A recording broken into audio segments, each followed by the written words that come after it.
In the wake of the recent withdrawal of Burkina Faso, Mali and Niger from the Economic Community of West African States, ECOWAS, and the potential economic and security implications, there is an urgent need to address the major causative factors for the good of the region and the growth of democracy in West Africa. The Abuja School of Social and Political Thought, in an effort to get to the roots of the challenges, brought together experts to come up with lasting solutions. All too common sight in the West African sub-regional political arena. Military coups and unconstitutional changes of government. A perceived threat to what many already believe are fragile democracies in West Africa. And a new dimension to this unfortunate state of affairs. The withdrawal of Burkina Faso, Mali, and Niger Republic from the regional bloc. Add to this the postponements of presidential elections in Senegal, and one gets a picture of gloom and a bleak outlook for West Africa.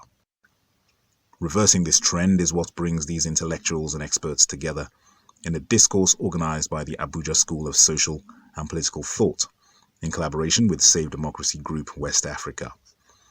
They're here to get to the bottom of the latest developments in the West African sub-region, with three main factors identified: poverty, insecurity, and stagnant economic development.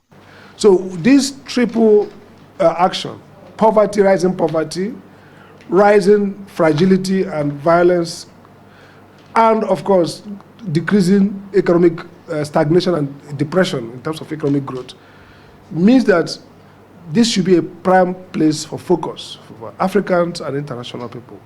The geopolitics of West Africa requires more democratization. And so the Abuja School wants to not just condemn this development, but also to seek for explanation. Why is democracy failing in West Africa? It is important that we find ways of compelling West African leaders to allow democracy to work. Democracy for me and for Save Democracy West Africa is simply transferring power to the people. As part of possible solutions, there is a resolution to set up the West African Democracy Observatory, designed to provide strategic thinking and policy ideas to help governments train policy makers on how to engage and shore up foreign policy ideas. If we can go away with this, every stakeholder that came to this place, the essential need to have this hub, it is more than a communication hub. It's equally a hub where you can share policy ideas. It's a hub where you can build some momentum for preventive diplomacy. It's a place where you can gather data that could help with early warning and early response. This hub that we're talking of actors will be able to bring the kind of quality support, informed backgrounds and knowledge and understanding, deep, multivariate, multidimensional, multidisciplinary analysis that will strengthen the institutions in the community of ECOWAS, in our member states, and will be able to help us engage state actors appropriately.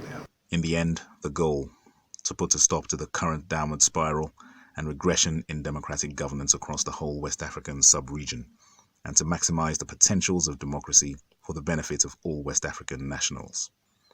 Dennis Adigunloye, NTA News.